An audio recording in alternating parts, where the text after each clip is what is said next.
이번 수업 시간에는 동진남조의 역사에 대해서 살펴봅니다. 먼저 동진남조와 관련된 시대 명칭에 대해서 살펴봅니다. 두 번째로 동진시대의 시대적 특징과 정치사에 대해서 살펴봅니다. 세 번째로 남조의 송제, 양진 네 나라의 특징과 정치사를 살펴봅니다. 네 번째로는 동진남조의 가장 큰 특징인 교구체제, 즉 외지인과 토착인 사이의 문제에 대해서 살펴봅니다. 다섯 번째는 동진남조를 일반적으로 문벌사회라고 하는데, 그래서 동진남조의 문벌의 특징에 대해서 살펴봅니다. 여섯 번째는 동진남조의 북벌과 동진남조 시기의 영토 변화에 대해서 살펴봅니다. 1. 시대명칭. 동진남조는 장강, 우리나라 사람들한테는 양자강, 중국어로는 양쯔강으로 익숙한 남방 지역에 위치했던 왕조입니다. 그런데 이 동진남조 시대를 지칭하는 용어가 몇 가지가 있습니다. 먼저 육조라고 하는 명칭이 있습니다. 육조는 6개 왕조라고 하는 뜻을 담고 있습니다. 동진의 수도였던 건강은 이전에 삼국시대 오나라의 수도였습니다. 그 당시 이름은 건업이라는 명칭이었죠. 그리고 동진 이후에 남조의 네 나라 송제, 양진 이 네 나라도 여전히 건강의 수도를 정했습니다. 건업에서 건강으로 이름은 바뀌었지만 현재의 강소성의 성회 도청 소재지인 남경입니다. 그래서 같은 곳에서 수도를 둔 왕조가 동진, 송제, 양진 네 나라였기 때문에 이 시대를 육조라고 합니다. 6개의 왕조가 같은 수도를 썼다라고 해서 육조라고 이야기를 하게 되는데, 육조라고 하는 표현은 예전에는 일본학계를 비롯해서 역사학계에서 많이 사용했습니다만, 지금은 육조라는 표현은 거의 쓰지 않고 남경이나 그쪽에 가면 그쪽에 있는 일부 학자들은 쓰긴 하겠죠. 쓰지는 않고, 다만 요새 보면은 문학이나 철학 쪽에서도 여전히 이런 표현을 쓰고 있는 것 같습니다. 그 다음에 동진을 제외한 송제, 양진 이 네 나라를 남조라고 합니다. 남방에 있는 왕조라고 하는 뜻을 담고 있죠. 남조가 있으면 북조가 있어야죠. 북조는 북위와 동위, 서위, 북제, 북주를 합쳐서 북조라고 합니다. 제가 아주 무식했을 때, 초등학교 때 우연히 친구 집에 가서 세계사 백과사전을 본 적이 있는데, 그때 남조와 북조라고 돼 있어서 그때는 조나라가 2개였나? 우리나라가 지금 남한과 북한이 있잖아요. 그런 생각을 했는데 그게 아니었더군요. 이 남조와 북조라고 하는 명칭은 이현수가 편찬했던 남사와 북사라고 하는 책에서 이름을 따왔습니다. 제가 이전에도 설명한 것처럼 시대 명칭은 역사책에서 많이 따왔다고 했죠. 춘추시대는 공자가 노나라의 관문서를 편찬한 춘추에서 유래했고, 전국시대는 작자미상의 책을 전한말 유향이 편집한 전국책이라는 책에서 유래가 됐습니다. 삼국시대는 진수가 썼던 삼국지라고 하는 책에서 유래했죠. 그리고 남조와 북조도 이현수가 썼던 남사와 북사에서 유래되었습니다. 이 과정이 조금 복잡한데, 중국을 재통일한 것은 북조 계열이었던 수나라였고, 수나라의 뒤를 이었던 당나라도 역시 북조 계열이었습니다. 서위, 북주, 수, 당 이 4개 왕조는 왕조 이름은 다르지만 지배층은 동일했습니다. 대부분 무천진 출신의 군벌들과 관롱 지역에 있었던 토착 한인들, 한족들이 연합한 정권이라고 할 수가 있죠. 물론 전자의 힘이 더 셌습니다만, 그런데 당나라 때, 당태종 때 역사서를 편찬을 하게 되면서 어느 쪽을 정통으로 해야 될지를 두고 여러 가지 토론이 있었습니다. 되게 한족들 같은 경우, 특히 강남 출신, 옛 육조 출신의 사람들은 동진과 남조를 정통으로 해야 된다라고 했었는데, 여기에 대해서 반대의 의견도 있었죠. 결국 이 문제에 대해서는 합의를 보지 못하게 됩니다. 그래서 정통을 특별히 어떤 왕조를 정통이라고 정하지 않게 되고, 그래서 북쪽에 있었던 북위, 동위, 서위, 북제, 북주 에다가 원래는 수나라는 통일왕조임에도 수나라까지 포함해서 6나라의 역사를 묶어서 북사라고 하는 책을 만들게 됩니다. 그리고 송제, 양진 네 나라의 역사를 남사라고 하죠.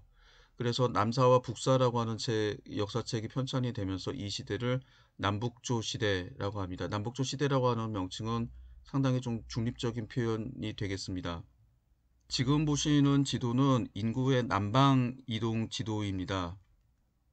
파랑의 난부터 시작을 해서 그 이후 영가의 난, 즉 흉노가 세웠던 한이라고 하는 나라가 서진의 수도 낙양을 점령하죠. 그 이후에 서진의 부흥운동 세력이 장안에다가 피난 정권을 세웠습니다만 이 장안도 함락됩니다. 그러면서 서진이 망하게 되는데 이 전후 전란을 피해서 많은 사람들이 남쪽으로 이주하게 됩니다. 대개 이주했던 지역은 장강 하류에 있는 현재의 남경과 그 주변 지역, 그리고 장강 중류에 있던 형주라고 불리게 되는데 당시 행정구역으로는 남군과 양양군 일대가 되겠습니다만 그 지역으로 되게 모여들게 됩니다. 당시 역사 기록을 보게 되면 중원 사람들 중에서 장강 유역 남방으로 이주한 사람들이 황하 유역 사람들의 10사람 가운데서 6, 7이라고 했으니까 60에서 70%였다라고 합니다. 중국의 저명한 역사지리학자인 담기양에 따르면 남사 열전에 실렸던 사람들의 본적을 통계적으로 살펴보면은 종실과 후비, 효의 등을 제외한 728인 가운데 북방이 본적인 사람이 506인으로 전체의 69.5%에 해당한다고 합니다. 되게 열전에 등재했던 사람들은 당시 남조의 지배층이기 때문에 약 70% 정도가 외지인 출신들이 지배층이었다고 하는 뜻이 되죠. 그 다음에 북방에서 장강 이남으로 이주한 인구가 90만인 정도로 당시 전체 인구의 6분의 1에 해당한다고 합니다. 그 정도로 이 시기에 이주했던 사람들이 상당히 많다라고 하는 것을 알 수가 있습니다. 지금 남조시대 때 인구에 대한 통계는 상당히 좀 부족한 편인데 한 2개에서 3개 정도의 통계가 있습니다. 464년 남조 송 효무제 대명 8년인데 이때의 호구는 90만 6,870호, 인구는 468만 5,501명입니다. 그리고 552년에서 554년은 양원제 시기인데 이 시대 때 호적에 등록된 사람들의 인구가 고작 3만호 정도였다라고 합니다. 이 시대는 후경의 난이 일어나서 경제적으로나 문화적으로 절정기였던 양나라가 완전히 해체되던 그런 시기였는데 3만호 실제 인구는 3만호보다도 훨씬 많았겠지만 정부에서 파악한 호구가 3만호밖에 안 됐다라고 하는 거는 그만큼 참 동난의 시기였죠. 그 다음에 589년 남조의 마지막 왕조였던 진이 멸망했을 당시에 60만호 정도가 됐다라고 합니다. 이 숫자만으로 남조가 어느 정도의 규모, 경제력을 가졌는지 알 수 없기 때문에 북조의 예를 살펴보도록 하겠습니다. 북조의 인구 통계는 역시 많지는 않은데 북이 효명제 정광년간이었던 500년에서 520년에서 524년 사이에는 인구가 약 500만호였다라고 합니다. 50년 후였던 577년 북제가 멸망할 당시 북제의 인구는 330만 2528호, 2600만 86구 정도여서 인구가 상당히 많았다라고 하는 것을 알 수가 있죠. 북제의 영토는 북위의 영토의 절반 정도에 지나지 않았는데 한 반 이상은 되는군요. 그 다음에 수나라가 통일한 직후 중국 전체의 호수는 460만 호 정도였다라고 합니다. 이런 호수를 보게 되면 인구는 확실히 황하 유역에서 남방으로 이주한 사람들이 많았다라고 하더라도 여전히 북방, 황하 유역을 중심으로 한 북방 지역의 인구가 많았다는 사실을 알 수가 있습니다. 당시 북방에 있는 유민들은 어떻게 남쪽으로 내려왔을까요? 동진 초에 활약한 2명의 인물, 소준과 조족의 예를 살펴보도록 하겠습니다. 영가의 난으로 백성이 유랑하고 있었는데 소준은 이를 규합하고 수천가를 얻었고 그 현의 보루를 만들었다. 이때 호걸들은 곳곳에서 진을 치고 모여 있었는데 소준이 가장 강하였다. 그는 장사 서위를 보내어 여러 두뇌다 경문을 선포하여 제왕의 덕화를 보였다. 또한 뼈만 남은 시신을 거두어 장례를 치러 주었다. 멀고 가까운 곳은 물론이고 모두가 그의 은의에 감격하였으며 소준을 추대하여 우두머리로 삼았다. 소준은 장관군 액현 출신의 인물이었는데 현재의 산동성 일대에서 오보라고 하는 방어 조직을 만들고 고향 사람들을 모았습니다. 그리고 계속 버티다가 나중에는 남쪽으로 이주하게 됩니다. 그러나 먼저 진출해 있던 동진 세력에 의해서 장강 이남으로 내려오지는 못하고 이북 지역에서 활동을 하면서 당시 16국 시대에 이민족이 되었던 여러 나라 혹은 정권들과 맞서 싸우는 역할을 하게 됩니다. 그러다가 나중에 푸대접에 열받아 가지고 반란을 일으켰으나 실패하고 죽게 됩니다. 두 번째 예는 현재의 북경과 가까운 범양군 출신의 조적의 예입니다. 병사, 즉 수도 낙양을 지칭합니다. 큰 난리가 벌어지자 조족은 친당 수백 가구를 이끌고 회수와 사수 일대로 피난하였는데 타고 있는 수레와 말에 노인과 환자를 태우고 갔으며 몸소 걸어서 갔고 약물과 옷, 식량은 무리들과 함께 공유했다. 여기서 있는 건 자기 물건을 공유했다는 뜻이겠죠. 또 지략이 많았으므로 사람들은 그를 우두머리로 삼았고 그를 행주로 추대하였다. 사고에 도착했을 때 동진 원제는 그를 서주자사에 임명하였고 이후 군자제주로 불러들이니 단도현의 경구에 살았다. 조적은 회수까지 갔다가 한때에 단도현 경구라고 하는 지역은 동진남조에서 아주 중요한 지역입니다. 주로 서주 일대에 있었던 북방의 이주민들이 주로 살았던 지역인데 지금의 진강시에 해당하는 지역입니다. 나중에 이 지역 출신들로 만든 군대가 북부군이라고 해서 동진과 남조 초기에 아주 중요한 역할을 했던 군대였습니다. 한때 조적은 장강 이남 지역으로 오긴 했지만 나중에 다시 장강을 건너서 북쪽으로 가게 되고 그 이후에 후조의 공격을 막고 동진을 지키는 역할을 했습니다. 한때 북벌을 시도하려고 했으나 동진 조정에서 맞게 됩니다. 이 동진은 서진의 먼 황실일족인 사마예가 건업의 수도를 정해서 세운 국가입니다. 사마예는 원래 북쪽에 있었습니다. 파랑의 난이 한창 진행되고 있었던 해제 영흥원년 즉 304년 당시 황태자였던 성도왕 사마영은 동안왕 사마요를 죽였습니다. 당시 29세 젊은 낭야왕 사마예는 동안왕의 조카였기 때문에 동안왕과 가까운 사이였습니다. 동안왕 사마요가 죽었기 때문에 가장 가까운 사마예도 죽을 것이라는 위기의식을 느끼지 않을 수 없었습니다. 사마예는 이때 해제를 따라 업에 있었습니다. 사마예의 측근인 왕도는 끈질기게 사마예의 귀국을 종용했습니다. 사마예의 본국은 서주에 속하는 낭야국이라고 하는 지역이었습니다. 왕도는 낭야 지역의 유력한 호족인 낭야왕씨 일족으로 낭야왕보다 9살이 더 많았습니다. 그는 낭야왕 사마예에게 황실 일족 간의 분쟁이 이미 이성을 잃고 있으니 지금은 그 분쟁에 휘말리지 않는 것이 가장 중요하다고 설득했습니다.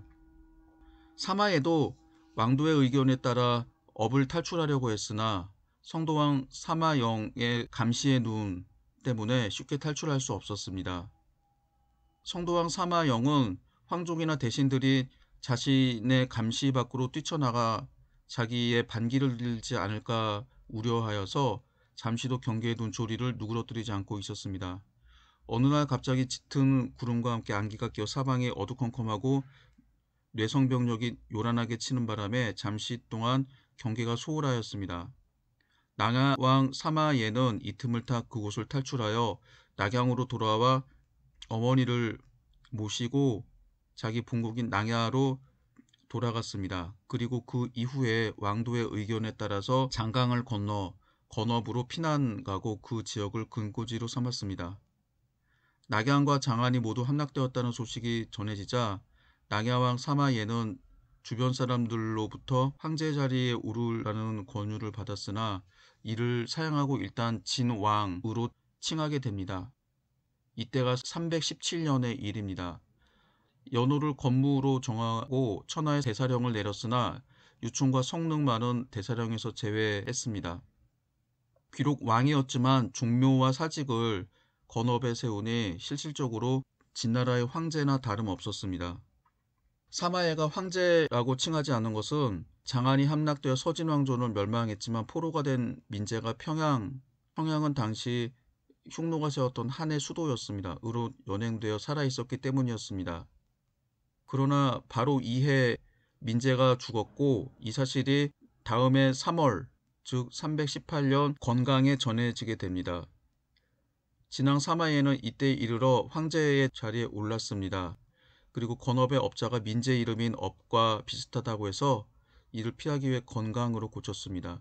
이를 피휘라고 하는데 대개 황제들의 이름자와 완전히 같은 자이거나 음만 같은 자는 다른 글자로 바꾸게 됩니다.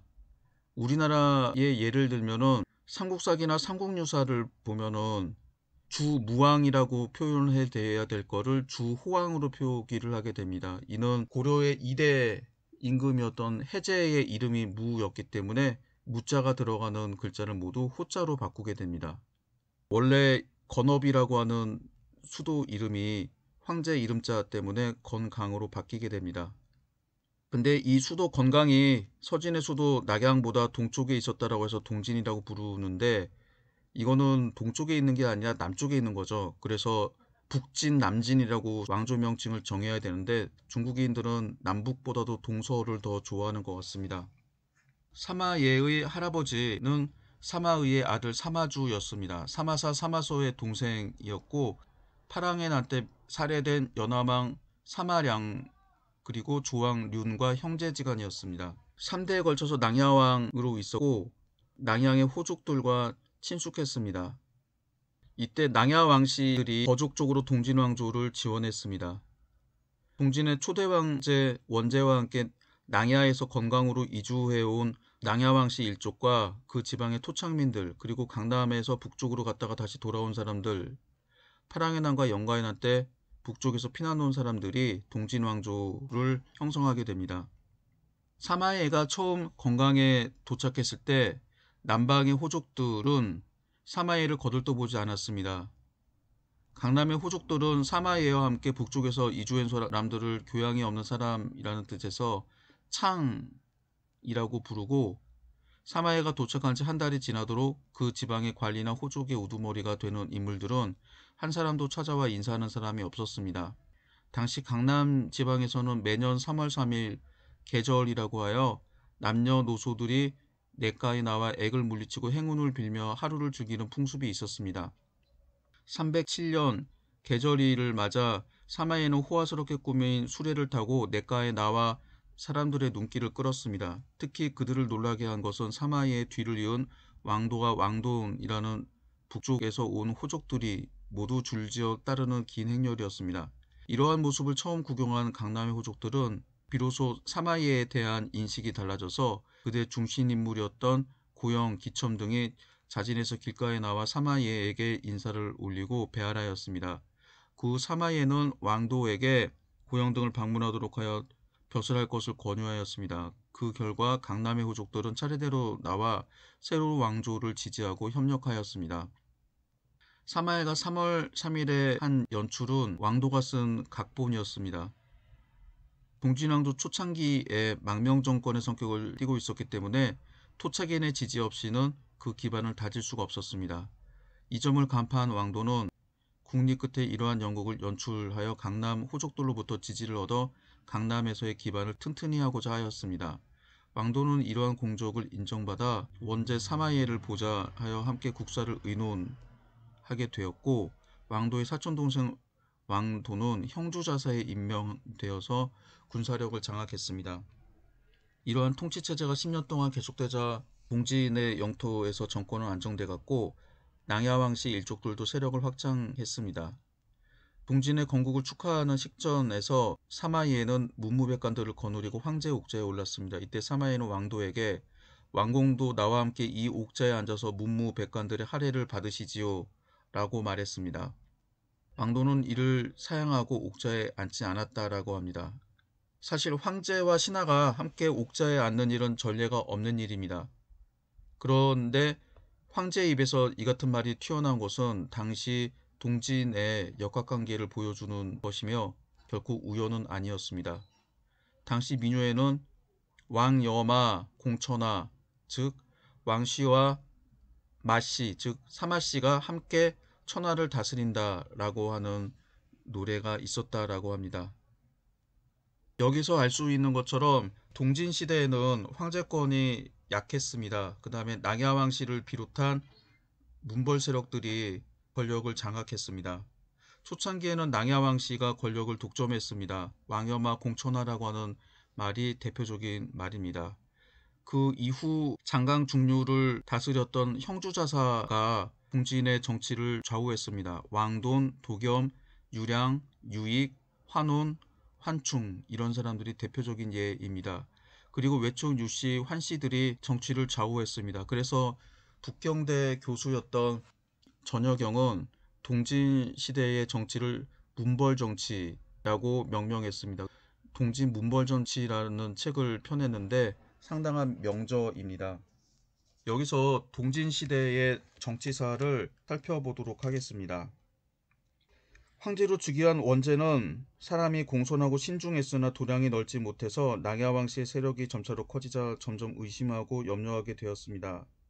319년 왕도는 스스로 형주자사가 되었습니다. 당시 형주는 현재의 호남성과 호북성 일대를 관할하고 있는 중요한 곳이었고, 형주자사는 항상 서쪽의 여러 지역의 군대를 감독하고 있었으며 땅이 넓고 군사력도 강했습니다. 동시에 형주는 장강 중류에 위치하여 형세가 상당히 험한 요지이기도 했습니다.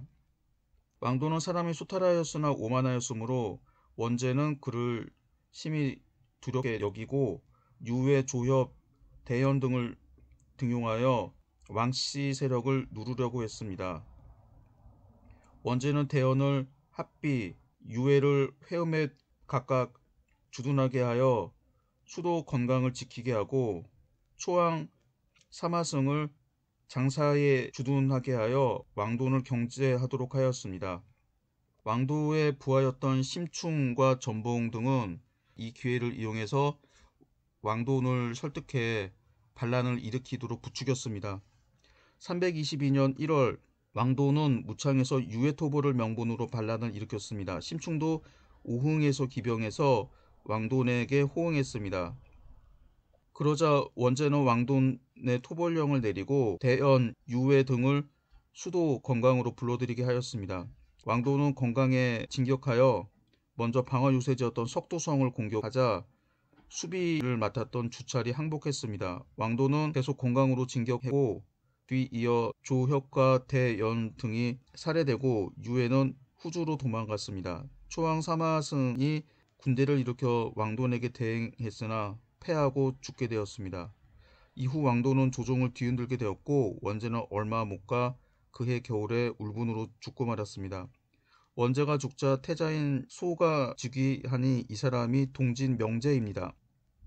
왕도는 찬탈의 야심을 가지고 323년 고수로 옮기고 스스로 양주목이 되어 찬탈 준비를 시작했습니다. 명제는 무용에 뛰어나 대신인 치감들과 함께 왕돈 토벌책을 논의하였습니다. 그 다음에 왕돈이 중병에 걸린 것을 안 명제는 마침내 토벌을 결심하고 지방에 있던 여러 군대를 불러들였습니다.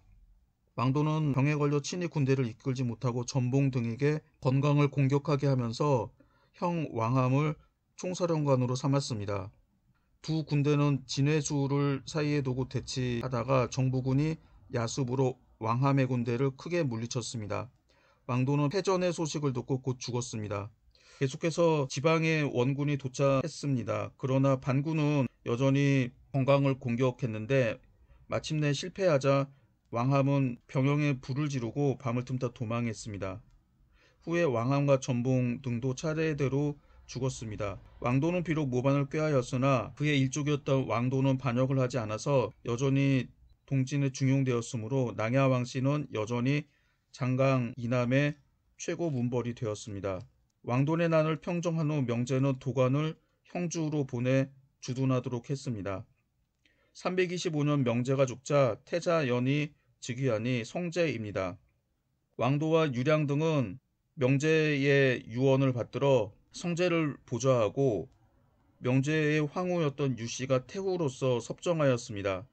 유량은 태후의 오빠이며 그때 중서령의 직책을 차지하고 국정에 참여했는데 동진에 충성하여 오직 중앙을 강하고 경고하는 데 힘을 기울였습니다. 이때 힘이 가장 컸던 지방 세력은 여전히 형주였습니다. 형주자사 도관은 서진 말년 형주자사였던 유홍의 부장이었습니다. 유홍이 죽자 도관이 형주자사에 임명되었습니다. 두 사람은 형주에서 모두 치적을 쌓았습니다. 원제 즉위 후에 도관이 적통 세력이 아니라고 해서 왕도운이 대신 형주자사에 임명되었고 도관은 광주자사로 좌천되었습니다. 도관이 다시 형주로 가고 명제가 죽자 그는 유량의 횡포에 불만을 표시했습니다. 이에 유량은 온교를 강주자사에 임명하여 무창에 주둔하게 하였고 속도성을 수리하여 장차 도관의 공격에 대비했습니다. 도관 이외에도 역양 내사였던 소준과 수춘에 자리 잡고 있었던 진서장군 조약이 중앙정부의 의심을 사는 세력이었습니다. 소준은 액현 사람으로 영가인한 때 고향 사람 수천가를 모아 그 현에 성보를 쌓았습니다. 이건 이제 아까 살펴봤던 사료 내용이었죠. 원제 즉위 후 소준은 부하들을 이끌고 남하하였습니다. 동진은 그를 해릉내사에 임명하고 후에는 왕돈 토벌의 공이 있자 역양에 주둔하도록 하였습니다. 소준은 점차 신망을 얻어 다른 뜻을 품게 되었습니다. 소준은 본래 정예 1만 명을 거느리고 있었고 또 망명객들을 받아들여서 실력을 확충했습니다. 그리고 조정에 대해서도 상당히 교만하여 조금이라도 자기 뜻에 맞지 않으면 불만을 표시하였습니다. 조약은 명장 조적의 동생인데 왕돈 토벌의 공이 있어 수양 즉 수춘 지역을 차지하게 됩니다. 조약은 명제의 유명을 받지 못하고 더욱이 많은 땅을 차지하지 못하자 조정의 원한을 품었습니다. 327년 동진은 소준을 대산홍으로 임명해서 조정으로 들어오도록 하였으나 소준은 이를 따르지 않았습니다. 형식상으로는 중앙정부의 장관으로 임명한 것이라서 승진이지만 실질적으로는 병권을 해제했기 때문입니다. 소준은 조약과 약속해서 함께 군사를 일으켜 중앙에 있던 위정자들을 죽이기로 모의합니다. 그래서 소준은 역양에서 반란을 일으켜 장강을 건너 남쪽으로 내려와 건강을 직접 공격했으며 동진군은 연전 연패했습니다. 다음에 소준이 건강을 함락하고 성제를 받들어 정사를 좌우했습니다. 유량은 심양으로 도망가서 강주자사 온교와 함께 소준을 토벌했습니다. 도관은 유량과 사이가 나빴기 때문에 관망적인 태도를 취하고 있었으나 온교의 강력한 설득으로 출병을 결심했습니다. 소준은 강주와 형주의 군사들이 자기를 공격하려는 사실을 알고 성제를 석도성으로 옮겼습니다. 서군이 건강밖에 도달했을 때 처음에는 불리했습니다. 그 후 서군이 진격하자 소준도 이에 맞서 싸우다가 진중에서 죽고 말았습니다. 그래서 소준의 부장인 임양 등은 소준의 동생 소이를 주인으로 삼아 석도성의 문을 닫고 지키기만 했습니다. 앞서 소준이 처음 반란을 일으켰을 때 조약은 군대를 보내서 돕기로 하였으나 조약은 이때 성록의 공격을 받아 역양으로 도망갔습니다. 소준이 죽자 역양이 동진군에게 회복되고 조약은 성록에게 투항했습니다. 따라서 소일은 외부의 지원 세력이 사라졌습니다. 329년 성주와 강주의 군대가 석도성을 함락하고 소일을 참수하여 나는 평정되었습니다. 당시 건강의 궁궐은 소준의 난으로 모두 불타없어져서 회계군으로 천도하도록 주장하는 사람도 있었고 일부는 예장군으로 천도하자라고 주도하는 사람들도 있었습니다. 그러나 원로 대신 왕도의 반대로 그만두었습니다. 소준의 난 이후 유량은 지방에 주둔하기를 청하여 예주자사에 임명되어 무호에 주둔하였고 중앙정부는 왕도가 맡아서 이끌게 되었습니다. 334년 도관이 죽자 유량이 대신 형주자사가 되어 무창에 주둔하였습니다. 유량은 황제의 외삼촌의 입장에서 형주라는 중요한 지역을 차지하고 있으면서 여전히 조정의 국정에 간섭했습니다. 그래서 왕도와 사이가 나빠졌습니다. 그러나 다행히 군사적인 충돌은 없었습니다. 339년 왕도가 죽고 그 다음에 유량도 죽어서 유량의 동생인 유익이 형주자사를 차지하게 됩니다. 그러나 중앙과 형주 사이의 갈등이 여전히 존재하고 있었습니다. 이후 형주자사에 임명된 환오는 장강 상류 파촉 지역에 있었던 성 혹은 성한이라고 하는 국가를 정복하고 여러 차례 북벌을 시도했습니다. 그러면서 동진의 권력을 장악을 하게 됩니다. 환호는 전현을 공격했던 북벌에서 실패한 이후 371년 건강으로 가서 황제를 폐위했습니다. 그리고 당시 승상이었던 회계왕 사마욱을 황제로 세웠습니다. 이 사람이 간문제입니다. 환호는 패제의 세 아들과 일부 정적을 죽이고 동해왕을 해서군공으로 강봉하였습니다. 그리고 환호는 다시 고숙으로 돌아와서 여전히 국정을 장악하였습니다. 간문제는 허수아비에 불과했으며 자기가 모시던 패제 사마혁의 폐위 사건을 욕되게 생각해서 울분으로 지내다가 372년 죽었습니다. 사실 이때 환호는 간문제가 자기에게 황제의 자리를 물려줄 것이라고 생각을 했는데 간문제는 그렇게 하지 않았습니다. 간문제는 환훈에게 어린 아들을 보좌할 것을 명령하였고 사마창명이 태자가 되어 즉위하게 됩니다. 이 사람이 효무제였습니다. 환훈은 크게 실망하고 373년 입조하였는데 수도 건강의 인심이 흉흉하여 무슨 변이 일어나지 않을까 두려워하였습니다. 그러나 사안, 왕탄지, 왕표 등 대신들의 힘으로 무사할 수 있었습니다. 이때 환호는 질병에 걸려 고숙으로 돌아가 그해 죽었습니다. 동진은 환혼의 어린 아들인 환현에게 남군공의 자위를 이어받게 하고 환혼의 동생 환활을 형주자사, 또 다른 동생 환충을 양주장사, 환활의 아들 환석수를 강주자사에 임명해서 환씨 일족들은 여전히 권력을 유지하고 있었습니다. 환충은 형 환혼을 대신해서 고숙에 있었으나 환혼만큼 바로 호하지 못하여 조종은 그들과 서로 평안을 유지할 수 있었습니다. 효무제 즉위 후 사안 등이 집정하였습니다. 사안은 침착하고 식견이 넓어 당시의 명성이 그에게로 돌아갔습니다. 377년 환활이 죽자 사안은 환충을 형주자사에 임명하고 사현을 연주자사에 임명하여 광릉에 주둔하도록 하였습니다. 당시 회남 강북 일대는 민풍이 세고 사나웠습니다. 사현은 부임한 이후 강북에서 모병한 지 수년이 못 되어 강군을 만들었습니다. 이를 부병이라고 불렀습니다. 부병이라고 하는 명칭은 이 군대를 지휘했던 장군과 중랑장들이 북자가 들어가는, 즉 북중랑장이나 안북장군, 진북장군, 정북장군 등 북자가 들어가는 무관직을 받았기 때문에 북부병이라고 합니다. 사현은 유래지를 참군으로 임명하고 정예군대를 지휘하게 하여 선봉으로 삼았습니다. 당시 전진이 통일하고 동진을 남침했으나 유래지가 잘 막아내고 있었습니다. 이때부터 중앙의 군사력이 강해지기 시작하여 밖으로부터의 위험도 적어지게 되었습니다. 이때 전진은 이미 북방을 완전히 통일하여 부교는 마침내 동진을 정벌하려고 결심했습니다. 382년 부교는 출병의 일을 의논하려고 하였으나 많은 신하들이 반대했습니다. 오직 전현의 황실 일족이었던 모용수만이 찬성했습니다. 부교는 전진의 병력이 강하여 반드시 이길 거라고 생각하고 신하들의 의견을 물리치고 384년 군대를 일으켰습니다. 383년 8월 부견의 아우 부웅을 선봉으로 삼고 모용수의 군대를 감독하게 했으며 친히 대군을 이끌고 친정했습니다. 유주와 기주의 군대를 팽성으로 남하하게 하고 양주와 익주의 군대는 장강과 한수를 따라서 동쪽으로 남하하도록 하였습니다. 그래서 모두 보병 60만과 기병 27만 명이 출동했습니다.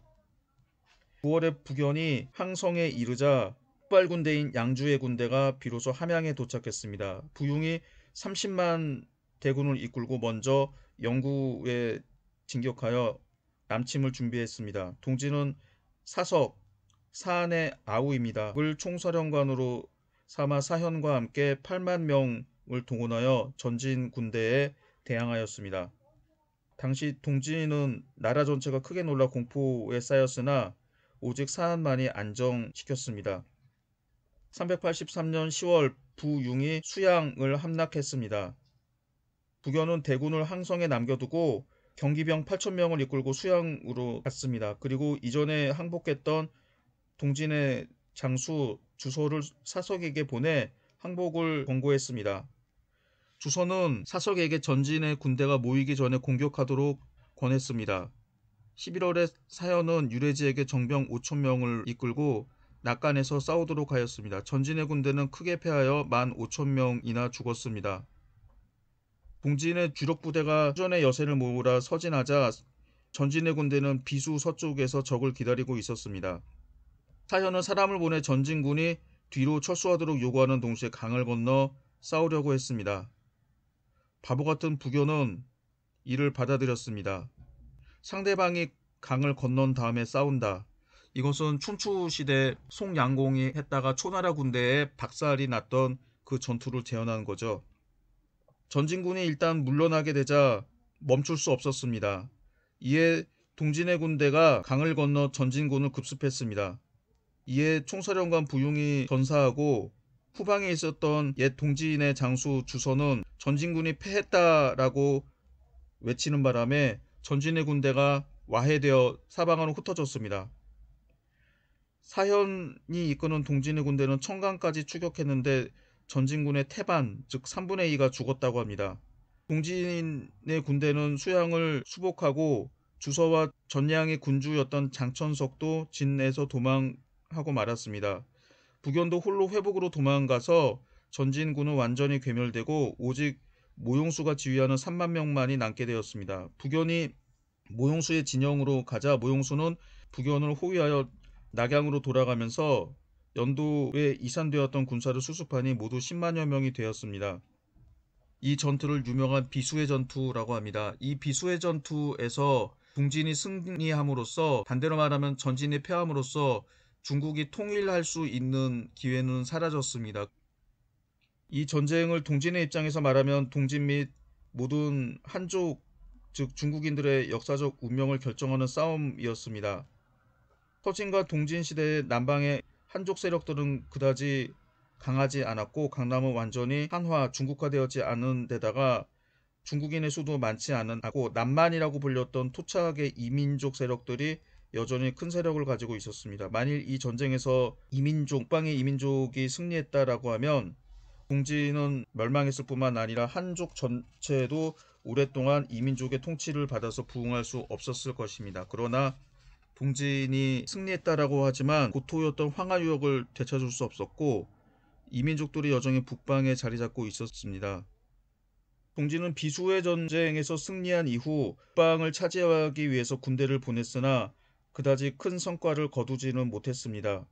그러나 적지 않은 땅을 회복하기는 했습니다. 384년 사현이 북상에서 팽성에 머물면서 군대를 보내 연주, 청주, 이주를 점령했습니다. 그리고 유래지 등을 기주로 보내서 북벌하게 하자 동진군은 확오, 활대 등을 점령하고 업성을 공격하여 업성을 지키던 부비는 항복을 청하기도 했습니다. 서쪽은 환충이 신성, 위흥, 상용 3군을 점령하고 계속해서 양양을 점령했습니다. 다음에 유래지가 업에 이르러 부비를 원조하자 모용수는 포위를 풀고 북쪽으로 도망갔습니다. 유래지는 이를 추격했으나 모용수에게 패하여 동진은 회군하도록 했습니다. 동진은 황하 이남 지역을 다시 차지하게 되었습니다. 뿐만 아니라 양주와 익주, 즉 파촉 지역도 점령했습니다. 384년 환충이 죽자 형주자사의 자리는 비수의 전투에서 큰 공을 세웠던 사현이 임명되어야 됐으나 사안은 조정의 시기를 받을까 두려워하고 환씨 일족들의 원망을 두려워해서 환활의 아들 환성민에게 환충의 자리, 즉 형주자사의 자리를 주었습니다. 그 후 환충의 아들 환겸이 환성민을 이어서 형주자사에 임명되었습니다. 이에 환씨 세력은 형주에서 더욱 굳어졌고 그 결과 환연의 난이 일어나게 됩니다. 여기에 효무제가 사람됨이 어리석고 순하여 즉위한 지 얼마 안 돼서 동생 낭야왕 사마도자를 총애했습니다. 비수의 전쟁 이후 사마도자의 권세가 더욱 성하여 사안이 배척받게 되었습니다. 385년 사한은 사마도자의 핍박을 피해 광릉으로 옮겼습니다. 그의 사한이 죽자 사마도자의 횡포는 더욱 심했습니다. 사마도자는 주색을 좋아하고 불교를 믿어 사치가 극에 이르렀으며 뇌물이 공공연히 행해졌습니다. 388년 사연마저 죽자 조정에서는 두 기둥을 잃게 되니 정치는 더욱 어지러지게 됩니다. 앞에서 설명한 것처럼 비수전투 이후 사한이 죽자 회계왕 사마도자가 정치를 독점했습니다. 효무제는 동생 사마도자의 전횡에 불만을 느끼면서 당시에 명망 있는 인물들을 등용해서 사마도자를 견제했습니다. 그러나 396년 효무제는 귀인 장씨에게 살해됩니다. 장씨와의 잠자리에서 네 나이도 30살이 넘었구나. 너무 늙었어. 보다 젊은 여자랑 자야겠다 라고 하는 말을 했는데, 이 말을 들은 장씨는 효무제의 총애를 잃을 것을 두려워하여 효무제를 살해했습니다. 그 다음에 황제가 됐던 사마덕종은 멍청한 인물이었기 때문에 사마도자가 정권을 잡고 더욱 전횡을 하게 됩니다. 이후 정치는 상당히 복잡한데 이 사마도자에 대항을 했던 사람이 환운의 아들이었던 환현이었습니다. 환현은 강주자사에 임명이 됐다가 성주 등을 점령하게 되고 나중에는 군대를 이끌고 건강을 공격합니다. 그래서 402년 건강을 점령한 후 권력 장악하게 됩니다. 403년 환현은 동진의 황제를 내쫓고 건강에서 황제로 즉위하게 됩니다. 국호를 초라고 정했습니다. 이때 안제는 평고왕으로 강등되어 심양에 살도록 했습니다. 404년 북부병이었던 유유, 하무기, 유의 등이 경구에서 군대를 일으켜 환현을 토벌했습니다. 이 세 사람이 이끈 군대는 환현의 군대를 물리치고 마침내 건강으로 진격했습니다. 환현은 심양으로 도망가서 안제를 이끌고 강릉으로 도망가서 다시 옛 부하들을 모아서 반격했으나 유의 군대에게 패했습니다. 환현은 다시 강릉으로 돌아가 환중으로 도망가다가 도중에 살해되었습니다. 다음에 안제는 강릉으로부터 건강으로 돌아왔으며 형주의 환씨 무리들도 이때 완전히 숙청되었습니다. 이후 유유가 노순의 난을 평정하고 북벌에 성공하게 되면서 큰 권력을 장악하게 됩니다. 유유는 북방에 있었던 후진과 남연을 정복해서 영토를 넓혔습니다. 그 이후 안제를 죽이고 세웠던 괴뢰왕제 공제로부터 황제 자리를 물려받아 송나라를 세우게 됩니다. 그러면서 동진은 완전히 망하게 됩니다. 지금까지 동진의 정치사를 살펴봤는데 일부 학자들은 동진을 비슷한 시기에 있었던 동로마 제국과 비교하는 사람들이 많습니다. 두 나라 모두 역사에서 인기가 없었다라고 하는 점에서 똑같고, 어떤 면에서는 정통을 자임했으나 원래 본토였던 동로마의 경우는 이탈리아, 동진의 경우는 황하 유역 지역을 다시 되찾지 못했습니다.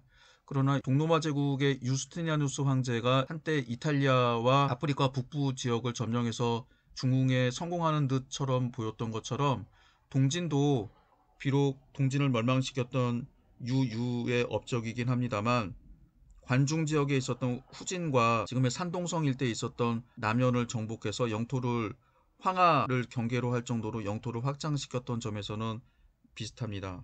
그러나 두 나라 모두 나중에는 약한 나라가 됐다라고 하는 점에서 비슷한 점이 많네요.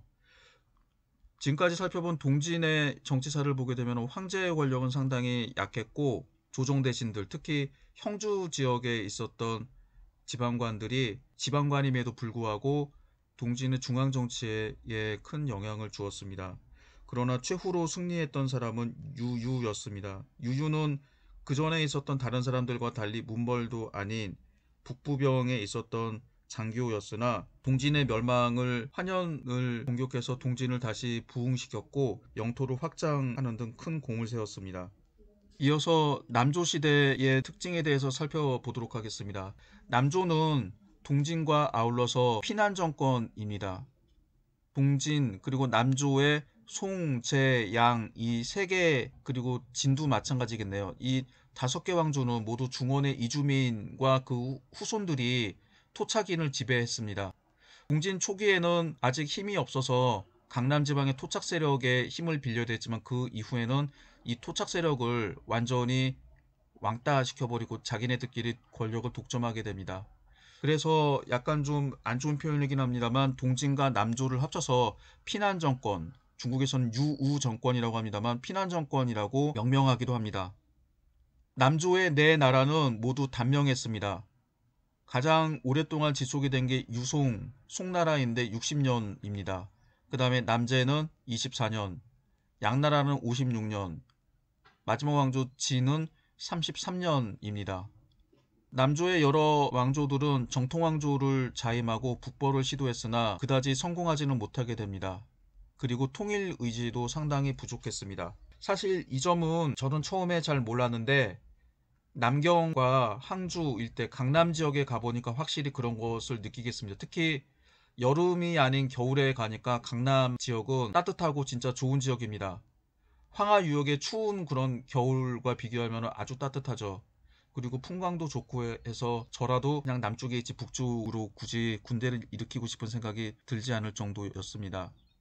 남조 시대 유송 문제 시대 때의 태평치세를 원가해치, 남제 무제 시대 때를 영명해치, 양무제 시기, 이 세 시기가 가장 태평성대였습니다. 특히 48년 동안 재위했던 양무제 시기는 거의 반세기 동안 평화를 유지합니다. 그러나 후경의 난 때문에 완전히 나라가 절단이 났습니다. 양무제는 국정에 열중해서 아무리 추운 겨울이어도 사경, 즉 새벽 2시에 일어나 등잔불에 심지를 돋우며 서류를 결제하고 공무를 처리하느라 손발이 터졌다라고 합니다. 그리고 양무제는 검소해서 하루 3끼의 식사가 모두 조식이었으며 이불은 2년, 모자는 3년을 썼다고 합니다. 진짜라고 하면 상당히 검소한 황제였죠.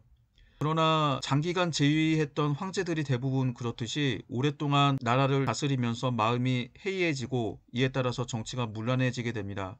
양무제의 전반기는 칭찬받는 정치였으나 말년에 이르러 점차 정치를 게을리하고 불교에 귀의하여 하루 한 끼의 식사로 그치고 술, 고기, 음악을 금지하였습니다.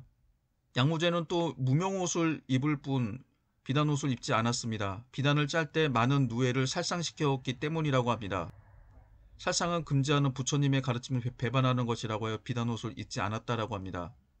무제는 노년기에 이르러 더욱 불심이 깊어져서 어쩌다 범인을 처형하게 되면 며칠 동안 불쾌한 기분으로 우울하게 지냈다라고 합니다. 한때 양무제는 황제 자리에서 물러나 불문에 귀의하겠다고 말하고 4차례나 건강 최고의 사원인 동태사에 들어갔던 적이 있었습니다. 이걸 전문용어로 사신이라고 합니다. 몸을 버리고 바친다라고 하는 뜻이죠. 이때마다 신하들이 당황해서 1억 만전이라는 막대한 돈을 모아서 황제를 도로 사가는 소동을 벌이기도 합니다. 이 때문에 양무제는 황제보살이라는 별명으로 불리게 됩니다. 황제보살은 여러 가지 일에 손을 댔지만 그 중에서 손꼽히는 일은 사원 불탑을 세우고 불상을 만들어 남조시대 불교를 전성시대로 이끈 점입니다. 건강은 동서남북이 각각 20km의 도시였는데 도시 거리마다 사원이 줄을 지어 세워졌고 누각, 보탑이 여기저기 우뚝 솟아 일대 장관을 이루었습니다. 수도 건강 한 곳에 세워진 사원의 수만 무려 500여 개였고 승려의 수가 10만을 넘었다라고 합니다. 중국 선종의 시조로 일컬어지는 달마대사가 인도에서 중국으로 건너온 것도 양무제 때의 일이었습니다. 달마대사는 520년 양무제를 만나 불교에 대해 문답을 나눈 후 북위의 낙양으로 가서 숭산의 소림사로 들어갔다라고 합니다. 무술로 유명한 바로 그 소림사입니다. 황제부사는 손에 염주를 쥐고 몸에 가사를 걸치고 사원에 거주하는 지주는 물론 황족이나 후족들의 부정축제를 눈감아 주었습니다. 양무제의 6째 동생 임천왕 소갱은 매우 욕심장이로 재산을 모으기에 혈안이 되어 있었습니다. 그는 100간이나 되는 창고를 가지고 있었는데 그 가운데 30여 간에는 한 간당 1천만 전이 들어있어서 총액 3억만 전이라는 돈을 소유하고 있었습니다. 그 밖의 창고에는 피륙, 옷, 꿀, 납, 주사 등이 산더미처럼 쌓여 있었습니다. 어느 날 황제보살은 소갱의 집에 행차하여 창고를 구경하고 싶다고 말했습니다. 소갱은 검소하기로 이름난 형이 금은보화로 가득 찬 창고를 보면 반드시 노하여 자기를 크게 처벌할 것이라고 생각해서 전전긍긍하고 있었습니다. 그러나 황제 보살은 창고를 보더니 썩 잘하고 있군 이라고 말하면서 소갱을 칭찬했습니다. 양무제의 이러한 정치는 일반 백성들의 뼛속까지 긁어내는 결과를 가져와서 백성들을 크게 괴롭혔습니다. 백성들은 일할 힘마저 잃고 병사들은 싸울 의욕마저 잃어 군대를 모집할 때 고랑을 채우거나 쇠사슬로 메어놓지 않으면 모두 도망치는 형편이었습니다. 양무제의 우둔한 정치는 노년에 이르러 막바지에 이르러 548년 후경의 반란이 일어나게 됩니다. 후경은 원래 동의의 장군이었습니다. 고안에 이은 2인자였으나 고안이 죽자 아들인 고징과의 권력투쟁에서 패해서 547년 양나라에 투항했습니다. 양무제는 후경을 하남왕에 봉하고 그가 원래 다스리고 있던 하남 13주의 지배권을 인정했습니다. 그러나 동의에서는 양나라에 항복한 후경을 공격했습니다. 동의가 후경 토벌군을 파견하기에 이르자 양무제도 그의 조카 소현명을 도독에 임명하여서 후경을 도와주도록 했습니다. 그러나 이 전투에서 양나라가 패하게 됩니다. 이때 총사령관이었던 소현명은 동의군의 포로가 되었습니다. 후경은 재빨리 800명의 군사를 이끌고 수춘까지 도망쳤습니다. 이때가 547년이었습니다. 다음에 포로가 되어 동의에 가 있던 소현명이 사자를 보내서 다음과 같이 전했습니다. 동의가 양나라의 국교 회복을 희망하고 있습니다. 이에 양나라에서는 강화사절을 동의에 파견했습니다. 이 같은 사실을 안 후경은 마음이 불안했습니다. 강화 조건에 혹시 소현명과 자신을 교환하자는 조건이 들어있을지도 모르기 때문입니다. 이에 후경은 반란을 일으킬 뜻을 굳히고 수양에서 군대를 일으켜 장강과 마주보는 장강 북쪽 언덕까지 진격했습니다. 양나라 조정에서는 장강의 험준한 지세를 믿고 의지하여 모든 함선을 남쪽 언덕에 집결시키고 후경의 부하를 저지시켰습니다. 여기서 배신자가 나타나면서 후경이 승리하게 됩니다. 양무제의 조카 소정덕이 양무제를 배신하고 후경 측에 가담해서 배를 돌려 후경의 군사 8,000명과 군마 수백 마리를 장강 남쪽 언덕으로 강을 건너게 했습니다. 후경의 군대는 건강의 요새인 석두성을 점령하고 궁전이 있는 대성도 포위되었습니다. 당시 건강에는 4개의 성이 있었습니다. 대성은 궁전과 조종의 소재지이고 그 서쪽의 석두성은 앞에 강이 흐르고 뒤에는 험준한 산이 있어서 수도 건강을 방어하는 천연의 요새였습니다. 대성 동쪽의 동부성에는 재상과 정부기관이 있었고 서주성에는 양주의 지방장관이 있는 곳이었습니다. 후경이 석도성을 점령했다는 소식을 들은 양무제는 크게 놀라 각지에서 20에서 30만의 지원군을 모집했습니다. 양무제의 아들 소릉왕 소류는 군대를 거느리고 대성 밖에 주둔하고 대신 유진의 아들 유중례는 지원군 사령관에 임명되었습니다. 지원군의 병력은 후경군의 수십 배에 달하였고 군량 또한 풍부했습니다. 그러나 유중례와 소류는 후경의 군대가 대성을 포위하고 있는 것을 방관하고 있을 뿐 군사를 한 명도 출동시키지 않았습니다. 유중례와 소륜의 속마음에는 나름대로 꿍꿍이 속이 있었습니다. 그들은 하루빨리 후경군이 대성을 함락시켜 자신들이 황제의 자리를 차지할 경우 장애물이 되는 양무제를 죽여주었으면 하는 꼼수를 부리고 있었습니다. 꼼수를 넘어서 미친 짓이었습니다. 이때 85세의 양무제는 대신 유진에게 물었습니다. 유중례와 소륜이 꼼짝하지 않고 있으니 무슨 일이오? 유진은 어두운 표정을 지으면서 폐하의 아들 소륜과 신의 아들 중례는 똑같이 불효불충해서 도저히 후경군을 이길 승산이 없는 듯합니다. 라면서 말꼬리를 흐렸습니다. 오직 양나라 장군 양간 한 사람이 고군분투하였으나 후경군은 대성을 포위한 지 130일 만에 결국 대성을 함락시켰습니다. 후경은 대성에 입성해서 무제를 만났습니다. 이때 무제는 86세의 노령이었으나 역시 황제로서의 관록이 있었습니다. 후경은 땀을 뻘뻘 흘리며 감히 무제를 바라보지 못했습니다. 경은 어느 고을 사람이기에 감히 여기까지 왔는가? 그대의 처자는 아직도 북쪽에 있을 테지? 무제가 이렇게 물었지만 후경은 감히 대답하지 못했습니다. 임약이라는 자가 후경의 곁에 있다가 대신 대답했습니다. 처자가 모두 고씨에게 죽음을 당했고 신 혼자만이 폐하에게 돌아왔습니다. 문답은 또 이어졌습니다. 처음 강을 건널 때 몇 명이었는가? 1000명 정도였습니다. 후경은 이때서야 비로소 스스로 대답할 수 있었습니다. 대성을 포위한 건 몇 명이었는가? 19만 명이었습니다. 지금은 몇 명이나 되는가? 온 나라의 백성 모두입니다. 후경의 대답이 이에 이르자 양무제는 힘없이 고개를 떨구고 입을 다물었습니다. 그 후 양무제는 유폐에 당하여 음식조차 제대로 공급받지 못하고 울분 속에서 병이 들었습니다. 그는 입맛이 없어서 꿀물을 요구했으나 거절당하자 두 차례나 괘씸한 놈이라고 목센 소리를 내다가 얼마 후 죽었습니다. 양무제는 죽음을 앞두고 자업자득이로군. 이제 새삼스럽게 무슨 할 말이 있다는 말인가? 라고 후회에 혼잣말을 했다라고 합니다. 황제는 무슨 할 말이 있겠는가 라고 해서 죽었지만 이 싸움의 결과 강남 백성들은 크나큰 재난을 만나게 되었습니다. 풍요를 자랑하던 강남의 땅에서도 인가에서는 연기가 사라지고 시체가 산더미처럼 쌓였습니다. 300여 년 동안 걸친 다섯 왕조의 수도였던 역사 도시 건강에는 28만 호가 질비하고 그 번화함을 자랑했지만 건강이 함락되던 날 주민의 7, 80%가 죽었다고 합니다. 그리고 500여 개나 되는 사원도 완전히 사라졌습니다. 이러한 재난을 안겨준 장본인은 후경이었지만 47년간 남조를 지배했던 양무제도 책임을 면할 수 없을 것입니다. 종교마저도 지배자의 탐욕과 잔인한 마음을 구원하지 못하였고 그렇게 해서 부패한 정치가 마침내 양나라를 멸망시켰다고 할 수 있습니다. 이때의 구체적인 상황을 보면은 참 뭐라고 말을 해야 될지 모를 정도입니다. 여기서는 소륜과 유중례만 이야기를 했는데 이때에 전국 각지에서 왔던 구원병들이 상당히 많았지만 아무도 후경의 군대를 격파하려고 하는 사람이 없었습니다. 그 다음에 양무제가 죽은 다음에 후경이 나라를 세웁니다. 국호를 한이라고 칭하게 됩니다.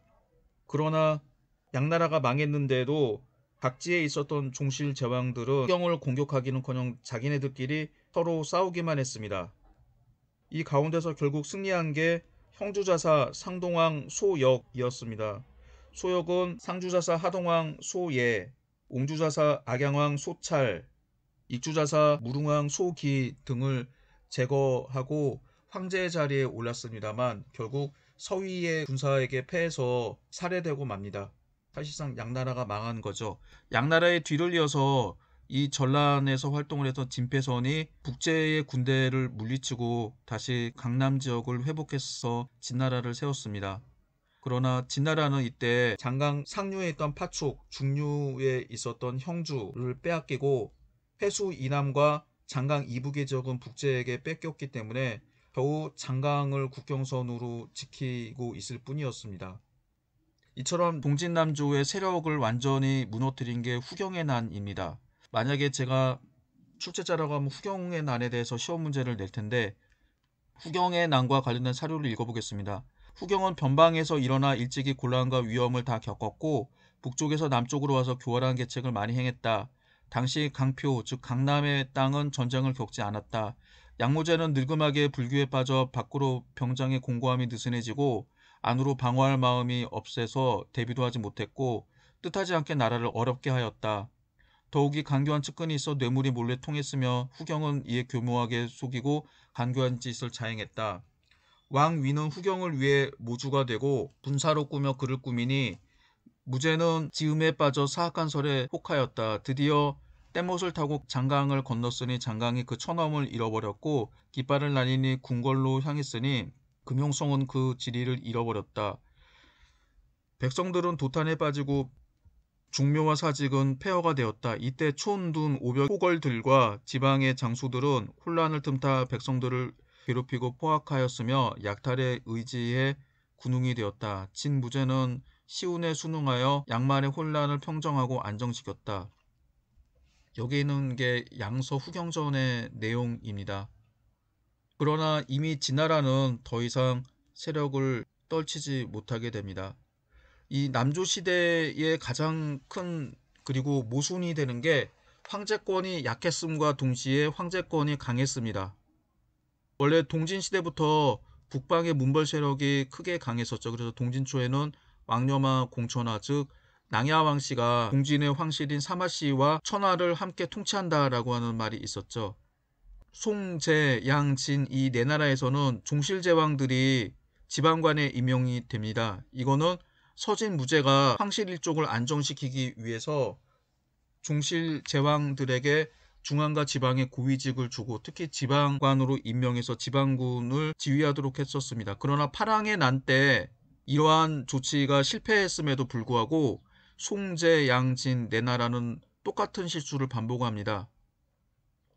이들은 비록 무력을 장악을 해서 권력을 장악했지만 조정 내부에서 세력이 공고하지 못했기 때문에 믿을 것은 피밖에 없다라고 생각을 해서 종실제왕들에게 지방관의 자리와 군대를 지휘하도록 하였으나 이들이 수가 틀어지게 되면은 군대를 이끌고 수도인 건강을 공격을 하게 되면서 이런 내란과 반란이 너무나 자주 벌어지게 됩니다. 특히 형주지방, 이때는 형주가 양양을 중심으로 한 옹주, 무창을 중심으로 한 영주 혹은 강주로 분할이 되어 있었긴 했지만 이 장강 중류 지역에 있었던 지방관들이 여전히 군대를 이끌고 수도를 점령하면서 권력을 장악했던 형상들이 상당히 많았습니다. 대표적인 사람이 유송의 효무제와 양을 세웠던 양무제. 양무제는 그 전에는 옹주자사로 양양이라고 하는 지역에 있다가 나중에 건강을 점령한 다음에 황제로 즉위하게 됩니다. 그래서 이런 모습들을 보면은 특히 장강 중류를 비롯한 지방관들이 이끄는 군대에 건강이 자주 점령됐던 것을 보면은 황제권이 약화됐다는 느낌이 들죠. 그런데 반면에 행정 절차를 보게 되면은 황제권이 강화됐다라는 느낌이 듭니다. 동진시대에는 낭야왕씨, 진군사씨, 초군환씨, 영천유씨 등 문벌 세력 혹은 외척 세력들이 권력을 장악을 했으나 남조시대에는 문벌이 아니었던 사람들을 한인이라고 합니다. 이런 사람들이 관리로 등장하게 됩니다. 유송시대의 대법흥, 완전부, 왕도룡, 여범양, 양의 주이, 진의 심은경, 심객경 같은 사람들이 대표적인 인물입니다. 이들은 벼슬의 직급은 낮았지만 황제의 총애를 받고 실무 능력이 뛰어났으며 실질적으로 아무것도 하지 않는 문벌 대신에 행정 업무를 총괄했던 그런 인물들입니다. 이 밖에 황제는 지방관에 파견됐던 종실제왕들이 자꾸 반란을 일으키고 딴마음을 먹게 되자 전첨이라고 하는 관리를 파견해서 종실제왕들을 감독하게 됩니다. 그래서 심지어 어떤 황제들 같은 경우는 전첨을 시켜서 자기 정적이었던 형제들을 제거하는 일도 벌어지게 됩니다. 그래서 남조의 정치를 보게 되면은 참 설명하기 어렵습니다. 한편으로는 쿠데타에 의해서 자주 바뀌고 그런 면에서 보면 황제권이 약한 것 같은데 황제가 측근 인물들을 동원해서 권력을 장악했을 뿐만 아니라 전첨을 이용해서 지방간을 통제했다라는 면에서는 황제권이 강해 보이기도 합니다. 네 번째, 교구체제에 대해서 설명하도록 하겠습니다. 교구체제는 외지인과 토착인의 관계에 주목한 학설입니다. 동진남조 사회의 주요한 특징이기도 합니다. 앞에서 설명한 것처럼 중원, 즉 황하 유역 지역에서 많은 사람들이 장강 유역으로 이주했습니다. 이거는 중국 최초의 대규모 인구 이동이라고 합니다. 그리고 강남 개발의 단초가 되었습니다. 이 이후에 안사의 난때 그리고 금나라가 북송을 정복했던 정강의 변때 이런 주요 사건들 전란이 터졌을 때마다 북방에 있는 사람들이 남방으로 이주하게 됩니다. 그리고 이들이 남방에서 논농사를 짓게 되고 강남을 개발하게 되면서 지금처럼 강남이 경제적으로 가장 부유한 지역으로 바뀌게 되는 거죠. 아직 이때는 강남이 개발이 됐다고 하지만 경제적으로 북방을 압도할 정도의 수준은 아니었습니다만 강남 지역을 개발하게 됐던 것은 사실입니다. 이때의 지배층을 보게 되면은 외지인들이 지배층의 상층부를 점하게 됩니다. 그 다음에 토착인들은 지배층의 하층부를 점하게 됩니다. 사실 어떤 나라나 지역에서 외지인들이 토착인들을 제압을 하고 권력을 장악을 하는 예는 좀 드문데 여기서도 또 이제 황당한 일이 벌어집니다. 이 외지인들 가운데에서 동진남조에 먼저 와서 협력해서 자리 잡은 사람들과 늦게 와서 자리 잡지 못한 사람들 사이에서도 큰 격차가 벌어지게 되죠. 그래서 동진 초에 동진을 세우는데 큰 역할을 했던 사람들을 조도사인, 즉 일찍 강을 건너 왔던 지배층이라는 뜻입니다. 그 다음에 늦게 왔던 사람들을 만도사인, 늦게 강을 건너온 사인이라고 하는 그런 뜻입니다. 그래서 동진남조의 지배층은 최상위에는 조도사인, 즉 동진 초부터 강남으로 왔던 사람들이 권력을 장악을 했고, 그 밑에는 만도사인, 즉 늦게 와서 조정에는 자리 잡지 못하고 주로 형주 일대, 장강 중류질 일대나 혹은 장강 북쪽 지역에 살던 이런 사람들, 혹은 일부는 강남 지역에서 사는 사람들도 있었겠죠. 이런 사람들이 그 뒤를 이었고, 이 사람들은 황창이라고 불렸습니다.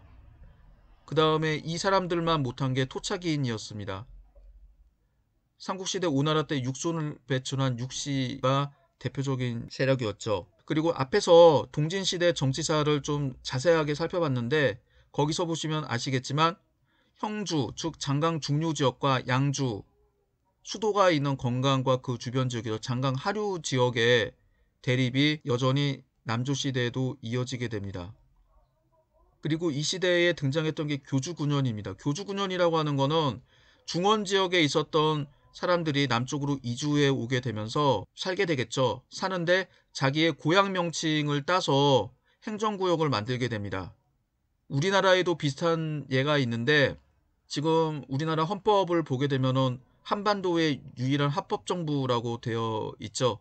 그래서 유일한 정통성을 가진 정부라고 되어 있는데, 실제적으로 영토는 휴전선 이남 지역만 지배하고 있습니다. 그렇지만 한반도 전체를 지배하고 있다는 그런 상징성으로 해서 이북 오도청이라고 하는 게 있죠.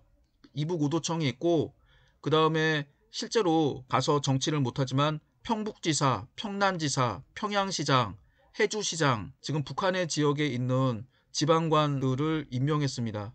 전에는 명예직이라고 들었었는데, 이북 출신 어떤 분의 말씀을 들어보니까 나름대로 수당까지 준다라고 해서 되게 좋은 직책이죠. 하는 일도 없으면서 월급을 받는 이런 조직이었는데, 문제는 이 교주군현에 편제가 됐던 북방에서 왔던 외지인들 같은 경우는 정부의 공식 호적에 편입이 되지 않습니다. 따라서 세금과 요역, 군역의 의무가 없었습니다.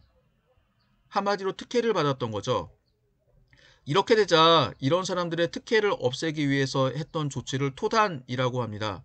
교주군현에 속한 외지인들의 호적을 다시 재조사해서 현지 호적에 등재하고 이들로부터 조세와 요역, 군역을 수취하는 조치를 취한 것입니다. 그런데 동진남조 시대에 여러 차례에 걸쳐서 토단이 행해졌고, 그 다음에 지역별로 행해졌던 걸로 봐서 그 효과는 미미하다라고 하는 게 학자들의 공통적인 평가입니다. 동진남조의 가장 큰 문제라고 하면은 지역 대립 구도입니다. 이를 형양지쟁이라고 합니다. 형주와 양주의 다툼이라는 뜻입니다. 서진말 혼란을 피해 장강 유역으로 중원 지역의 사람들, 즉 황하 유역에 있는 사람들이 대거 이주하게 됩니다. 이 가운데 장강 중류에 있던 형주와 장강 하류였던 양주의 유민들이 대거 몰리면서 이 두 지역이 개발이 되고 경제가 발전합니다. 동진남조의 정치사는 형양지쟁이라고 불릴 정도로 두 지역의 대결 구도로 형성되었습니다. 대체적으로 보면 동진 시대에는 형주 자사에 임명이 됐던 인물이 동진의 정치를 좌우하는 그런 상황이었습니다. 그러나 동진 말년부터 남조 시대에는 양주, 즉 수도였던 건강에 있는 세력들이 점점 강해지게 되고 승리하게 됩니다. 여기서는 양주 지역이 되게 승리했다라고 하는데, 사실 두 세력 간의 전쟁이라든지 그런 거를 따져보면은 거의 5대5 정도로 팽팽한 그런 상황이 됩니다. 장강 하류는 수도인 건강이 있던 지역입니다.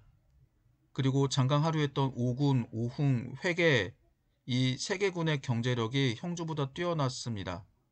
이 지역은 지금의 강소성 남부 지역과 절강성 북부 지역인데, 지금도 이 지역, 지금의 지명을 대보면은 소주, 항주, 상해 이런 지역입니다.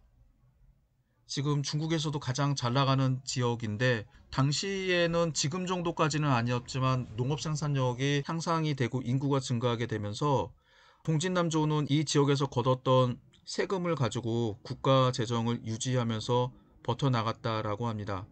거기다가 남경 동쪽에 있었던 경구라고 하는 지역, 경구라고 현재의 진강시 일대인데, 이 지역에 있었던 서주 출신의 유민들로 구성이 된 북부병의 군사력이 막강했습니다. 앞에서 살펴본 것처럼 이 북부병은 전진과의 전투였던 비수의 전투에서 승리를 거두었고, 그 이후 북부병의 우두머리였던 유래지와 그의 부하였던 유유 등이 크게 활약을 하게 됩니다.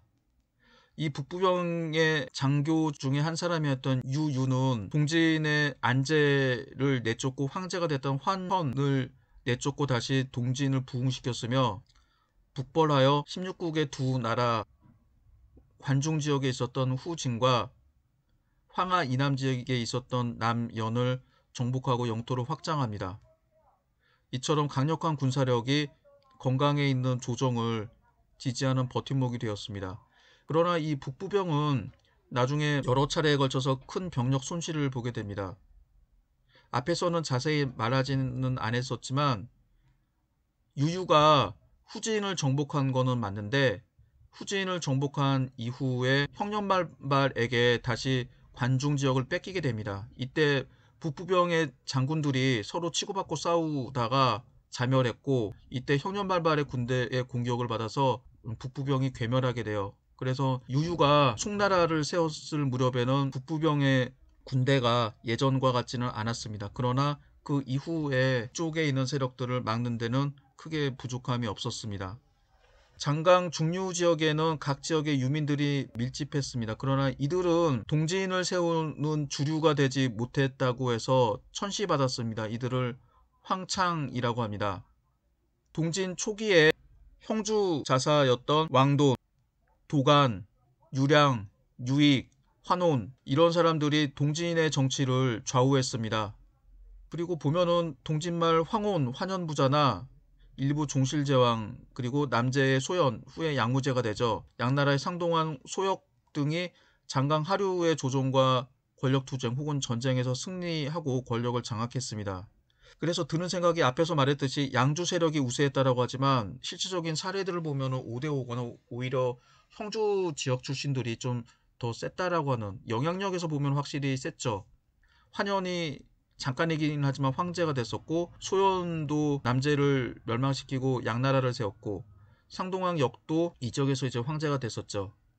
이 지역에 있던 사람들은 동진남조에 늦게 가담했다라고 해서 황창이라고 불리며 천시받았습니다. 그래서 중앙에 있던, 건강에 있던 조정 세력과 사이가 많이 안 좋았습니다. 그래서 남조 시대에 보면은 이 지역의 지방관이 됐던 종실제왕이 황제와 사이가 틀어지거나 자기가 황제가 되려고 하는 야심이 있었던 적도 있었지만, 이 지역에 있었던 부하들이 부추기는 거죠. 당신이 황제가 되셔야지 됩니다. 속으로는 그래야 우리들도 출세합니다 라고 하는 거죠. 우리나라에서 가장 대통령 출마에 유혹을 받는 직책이 서울시장이라고 합니다. 그래서 서울시장이 되면 서울시 공무원들이 대통령 선거에 출마하라고 부추긴다고 하죠. 서울시장 중에서 유일하게 대통령이 된 사람이 지금 감옥 갔다가 보석으로 풀려난 이명박인데, 그 사람 밑에 있었던 원세훈은 원래 수도국장 정도밖에 안 됐는데 자기가 모시던 시장이 대통령이 되는 바람에 행자부 장관이 되었고, 그 이후에는 안기부장인지 국정원장이 되어서 권력을 행사를 하게 됩니다. 이건 당시에도 마찬가지였습니다. 유원경이라고 하는 사람이 원래는 별 볼 일 없는 지방관이었으나 자기 주군이었던 효무제가 군대를 이끌고 건강으로 진출해서 황제로 즉위하는 바람에 중앙정부의 고관으로 임명됩니다. 그래서 한때 30, 일품인 30까지 출세를 하게 되죠. 그래서 장강 중류 지역에 살았던 유민들, 만도사인이라고 불렀던 혹은 황창이라고 불렸던 이런 사람들은 장강 하류, 건강을 중심으로 한 지역과 좀 다른 정서가 있었다라고 합니다. 이것을 보여주는 게, 양의 상동왕 소역이 후경에 난 이후에 여러 세력들을 평정한 다음에 수도를 건강으로 옮기려고 했습니다만, 자기 부하들, 이 장강 중류 지역에 있었던 부하들이, 이쪽이 사실상 고향이 됐던 사람들이 반대하게 됩니다. 그래서 어쩔 수 없이 강릉의 수도를 정하게 되는데, 이 강릉이라고 하는 지역이 서위와 가까웠었고, 당시에 이 멍청한 원제는 양양에 있었던 소찰, 그리고 파촉에 있었던 소기와 싸우면서 그 땅을 점령하지 못하고 서위한테 내주게 됩니다. 그래서 북쪽과 서쪽에서 포위당하는 형세가 되었고 아주 쉽게 서위의 공격을 받아서 망하게 되죠.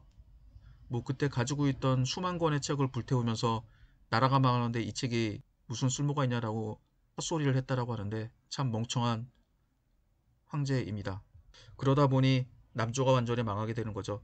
어쨌든 간에 장강 중류 지역이 군사력이 강하고 반정부 세력들이 있는 지역이기 때문에 조정에서는 행정구역을 세분화 약화시킵니다. 원래 삼국시대에는 지금의 호남성, 호북성에 해당하는 지역이 형주였습니다. 그러다가 서진말 동진 초에 동정호 남쪽 지역, 지금의 호남성 지역을 떼서 상주라고 하는 행정구역을 만들죠. 그 다음에는 지금 호북성에 해당하는 지역이 형주가 되는데 이 형주도 영주, 옹주, 강주 등으로 세분화됩니다. 그 다음에 양나라 시대 때는 이 지역을 더욱 세분화시키죠. 이렇게 만들었던 거는 지방관들을 세분화시킴으로써 군사력을 쪼개서 이들이 중앙정부의 반란을 일으킬 수 없는 세력으로 약화시키는 정책이었습니다. 이게 성공했는지는 모르겠습니다. 다음으로 동진남조의 문벌에 대해서 살펴보도록 하겠습니다. 지난 수업 시간에도 구품관인법의 폐해가 이미 서진 초부터도 컸다라고 하는 것을 설명했었죠. 구품관인법, 구품중정제는 원래 해당 군과 주 출신이었던 토착인들이 대중정 혹은 중정으로 임명이 됩니다. 그래서 자기 고향 지역의 인물을 평가하게 되는데 문제는 지난 수업 시간에도 이야기를 했던 것처럼 인물평가가 주관적, 자의적이었다고 했죠.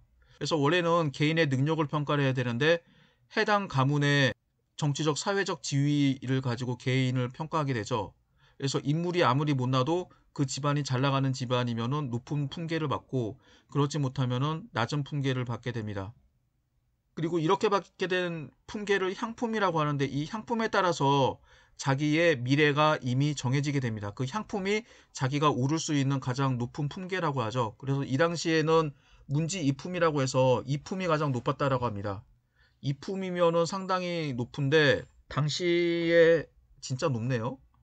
장관이었던 상서가 정상품이었으니까 상당히 높습니다. 이품 정도면은 중서감, 상서복야, 상서령 이 정도 재상급에 해당하는 벼슬이 이품이었으니까 상당히 높은 거였죠.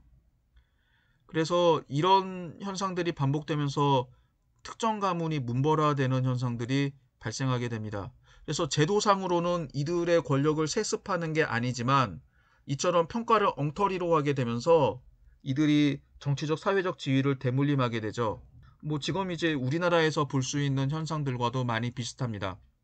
그러나 구체적으로 살펴보게 되면은 위진 시대를 거쳐서 동진남조로 이어지는 시대가 과연 문벌, 일본 학자들이 말하는 귀족사회였냐라고 하는 점에 대해서는 저는 개인적으로 반대합니다.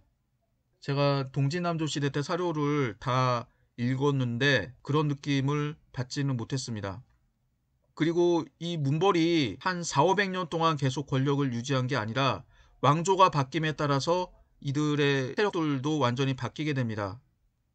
그래서 문벌이라고 하는 현상은 존재했지만 전 시대에 걸쳐서 영향력을 행사하는 가문은 거의 없었습니다. 예를 들면 제가 개인적으로 제일 좋아했던 순욱이라고 해서 후한 말 조조의 참모였던 사람이죠. 영천군 출신에 잘 나갔던 사람입니다.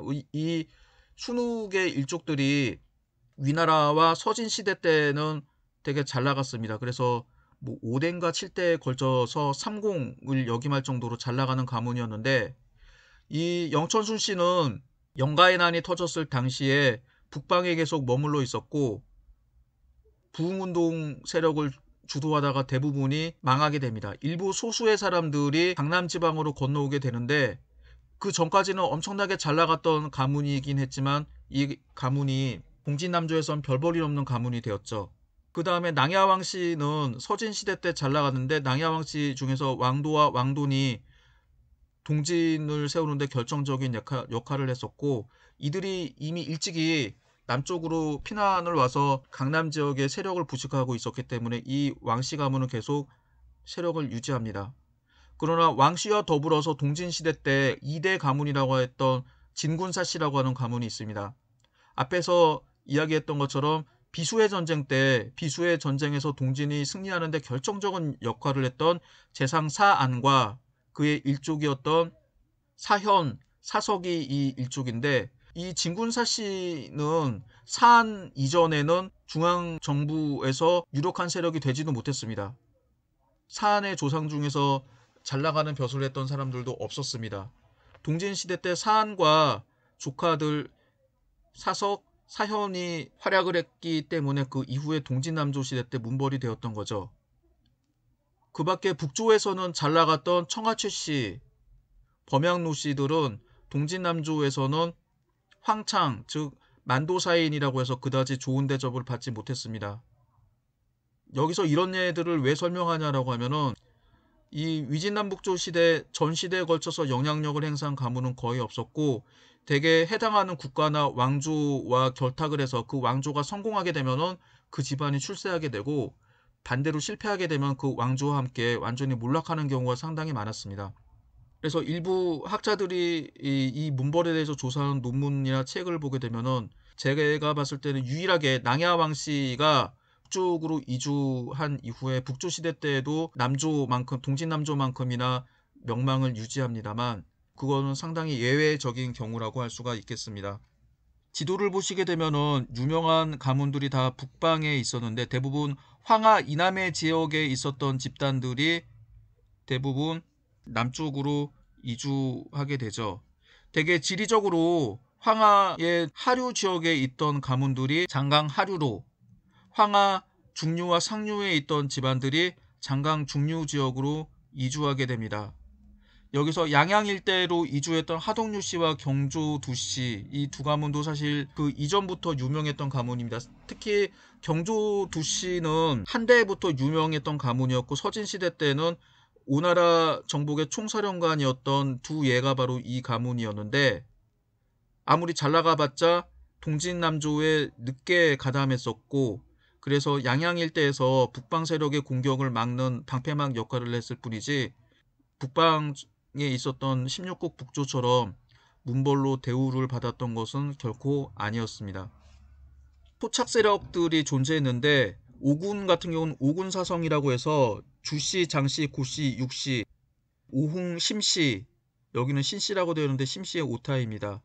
회계군에는 공씨, 위씨, 우씨, 사씨 이런 가문들이 있었지만, 이런 가문들은 외지인보다도 훨씬 더 낮은 취급을 받았습니다. 뭐 재미없는 이야기이긴 한데, 동진남조의 문벌은 대개 북방에서 온 외지인들을 교성, 토착 문벌을 오성이라고 하는데, 교성이 오성보다 당연히 지위가 높았습니다. 교성의 대표적인 세력으로는 낭야왕씨, 진군사씨, 진군원씨, 난능소씨 이 4개 가문이 남조 시대 때 최고 가문이라고 하는데, 사실 저는 이 점은 약간 좀 동의하기는 어렵습니다. 여기서 난능소씨들 같은 경우는, 난능소씨, 남제를 세웠던 소도성이 자기는 문벌이 아니다라고 밝혔는데, 이 난능소씨가 문벌이 되었다라고 하는 것은 적어도 양나라 때 일이겠죠. 그래서 남조시대 전체의 난능소씨가 최고 명문 가문은 아니었다라고 할 수 있겠습니다. 북방에서 왔던 교성, 즉 외지인 세력은 동진남조 상층 지배층을 형성하게 되고, 심지어는 이들은 토착 세력들과 결혼하지도 않았습니다. 그리고 거듭 말하지만 이 외지인들의 최하층도 토착 세력, 즉 오성의 최상층보다도 높았습니다. 남조를 완전히 망가뜨렸던 후경이 처음에 양나라에 항복했을 때 결혼 배필을 요구하자 양무제는 말합니다. 주씨와 장씨 이하에서 찾아보라. 처음에 후경은 왕씨와 사씨들 가운데에서 원했습니다만, 주씨와 장씨는 바로 토착 세력, 오군의 대표적인 4개의 가문이었지만, 조정 입장에서 봤을 때는 별 볼 일 없는 가문이었던 거죠.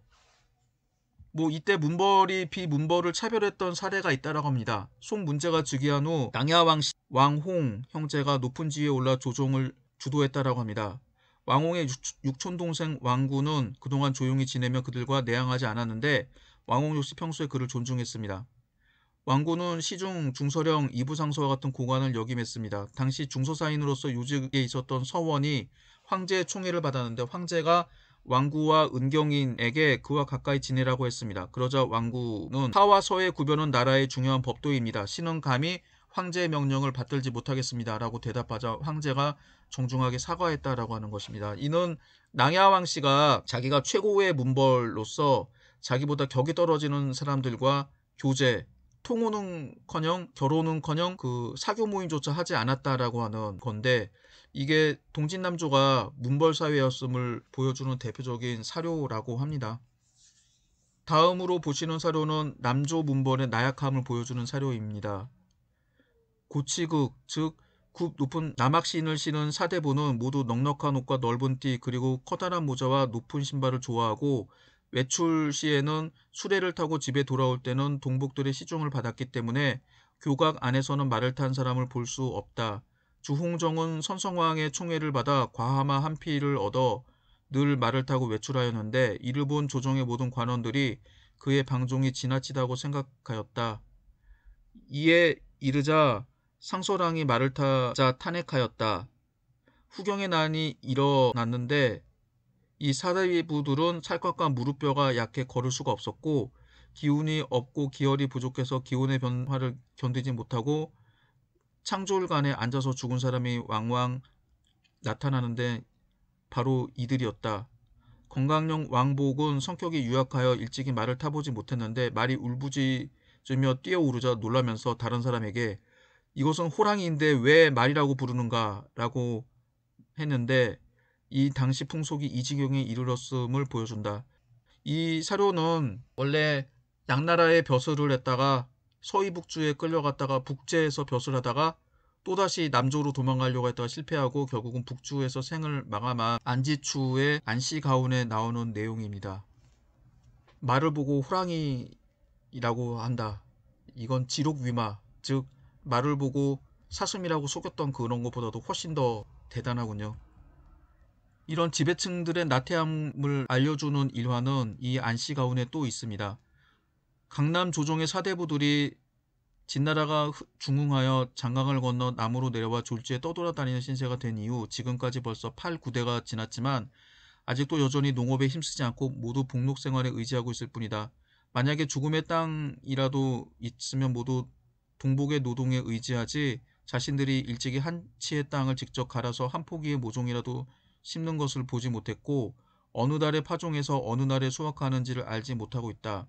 이런 상황에 놓여 있으니 어찌 세상의 다른 일들을 알고 있다고 할 수 있겠는가. 그래서 관리가 되어도 관리의 이치를 알지 못하고 가정을 돌보지도 못하고 있으니 이것은 모두 생활의 편안함과 한가로움이 빚은 잘못이다. 아무것도 안 해도 잘 먹고 잘 사니까는 이렇게 나태하게 살 수 있었을 텐데, 이 남조의 문벌은 후경의 난 때 완전히 몰락했다라고 합니다. 앞에서 살펴본 것처럼 후경은 왕씨 사씨가는 최고 가문과 결혼하고 싶었지만 양무제가 이를 거절하게 되자 건강을 비롯한 강남 지역을 점령하면서 문벌들을 일부러 전부 다 싸그리 죽여버리게 됩니다. 낭야 왕씨의 명필로 유명한 왕희지의 후손은 지영이라고 하는 사람인데, 이 사람은 아예 가세가 몰락을 하게 되고 중이 될 정도였다라고 하죠. 그래서 지배층이 나태하고 타락하고 그렇게 되면 나라가 망합니다. 우리는 바로 이것을 옆에서 보고 있습니다. 바로 일본이죠. 사실 작년에 일본이 우리나라를 상대로 도발했을 때 반도체 부품 안 판다 뭐 한다 했을 때 우리나라가 망하는 줄 알았습니다. 그러나 문재인 대통령이 준비를 잘했었고 우리도 모르는 사이에 우리나라 경제력이 상당히 많이 발전했죠. 여러분들은 20대여서 일본이 그다지 강하고 센 나라라는 생각이 별로 없을지는 모르겠는데, 적어도 40대 이상인 사람들이 이미지 속의 일본은 우리가 여전히 이길 수 없는, 꺾을 수 없는 그런 세력입니다. 그러나 작년 올해를 보면서 그런 고정관념이 완전히 잘못됐다라고 하는 걸 알 수 있죠. 일본의 지배층은 동진남조의 문벌처럼 국회의원들은 세습을 합니다. 그래서 세습 비율이 시대 선거 때마다 다른데 40에서 60%가 세습된다라고 해요. 아베 같은 경우도 외할아버지부터 시작해서 아버지를 거쳐서 3대에 걸쳐서 국회의원을 하고 있고, 외할아버지가 총리, 아버지는 외무 대신, 자기는 총리였는데 능력도 없으면서 능력도 없이 유일하게 잘하는 게 거짓말이죠. 이런 쓰레기들이 국회의원이 되고 권력을 잡자 일본이 완전히 망가졌습니다. 작년에는 반도체를 비롯해서 삼성과 문재인 정부를 물먹이려고 했다가 오히려 역습을 받고, 그래서 불매운동이 일어나서 일본산 외국 맥주가 완전히 퇴출되었죠. 그리고 일본 차를 타는 사람들을 나쁘게 경시하게 되는 그런 현상들도 벌어졌고, 옷에 유명한 유니클로도 완전히 망하게 되는 상황이 됐습니다. 거기다 올해는 올림픽 개최 때문에 코로나 사태에 제대로 대응하지 못해서 지금까지는 숨기고 있지만, 앞으로 일본은 코로나와 후쿠시마 핵발전소 방사능 때문에 완전히 죽음의 나라가 될 것입니다. 다 지배층들이 무능했기 때문이죠. 여기에 그치면 좋은데, 아베의 뒤를 이어서 차기 총리 후보로 유명한 고이즈미, 그놈은 이 아베 개새끼보다도 훨씬 더 개차반이고 능력이 부족합니다. 망해라 일본아.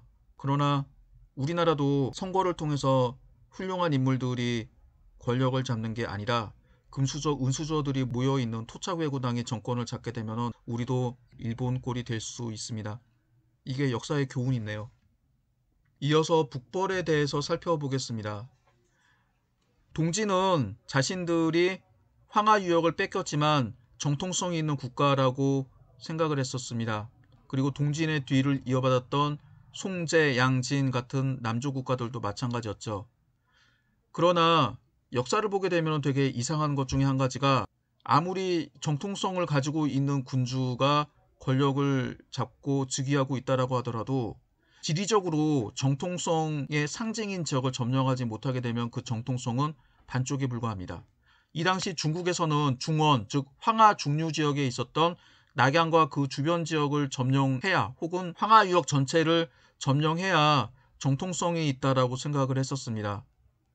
그래서 동진 남조는 절반의 정통성에 불과했었죠. 그리고 16국 북조 측의 사료를 보게 되면은 북방 사람들, 상당수 사람들은 강남 지역으로 도피했었습니다만, 이민족 치하에서 벼슬살이를 했었던 한인 호족들, 문벌들이 있었죠.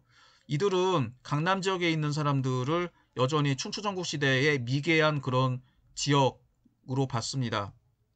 그래서 춘추전국 시대 혹은 사기를 보게 되면은 장강 하류 지역을 춘추시대에 오나라와 월나라가 있었어요. 그래서 오월 혹은 오라고 불렀고, 남방 사람들을 오인, 즉 오나라 사람이라고 불렀습니다. 근데 이 뉘앙스가 반드시 긍정적이진 않아서, 아이 너희들은 그냥 미개한 놈들이야 라고 하는 그런 뉘앙스로 계속 불렀었죠. 이러한 반쪽의 정통성을 보완하기 위해서 북벌을 해서 황하 유역 지역을 정복하려고 노력을 했습니다. 그러나 이런 것들이 반드시 성공하지는 못했습니다. 20세기 중국의 유진남북조 4대가 중에 한 사람이라고 하는 진인각이 이 동진남조의 북벌에 대해서 다음과 같이 지적했습니다. 북벌이 실패한 이유: 첫 번째, 남쪽의 경제력이 북쪽보다 부족했다. 둘째, 남쪽의 군사력이 북쪽보다 약했다. 셋째, 군량과 군수품의 수송이 곤란했다. 넷째, 강남 사람들의 북벌 의지가 부족했다. 모두 맞는 말이라고 할 수가 있겠습니다. 당시 강남 지역이 인구가 증가하게 되면서 농경지가 개발이 돼서 경제력이, 생산량이 향상되었다라고 하지만 여전히 화북보다 부족했습니다. 이보다 더 중요한 거는 당시 이민족들은 막강한 기마군단이 군사의 주력이었던 데 비해서 동진 남조의 군사들은 보병과 수군 위주였습니다. 이 수군이 강과 호수가 많았던 장강 유역에서는 큰 효과를 발휘하지만 북방에서는 그다지 큰 위력이 없었습니다. 이거보다 더 중요한 문제는 군량과 군수품 수송이 곤란했다라고 하는 점입니다. 일찍이 북벌을 시도했던 환혼이 여러 차례 실패한 이유도 바로 이 보급품의 운반이 제대로 원활하지 못했기 때문입니다. 이건 모든 전쟁이 마찬가지죠.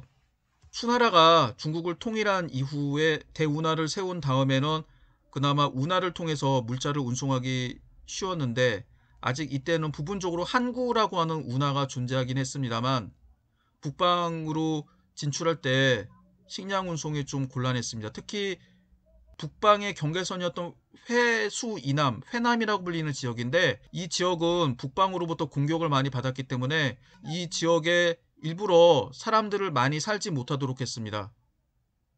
빈 땅으로 놔뒀던 거죠.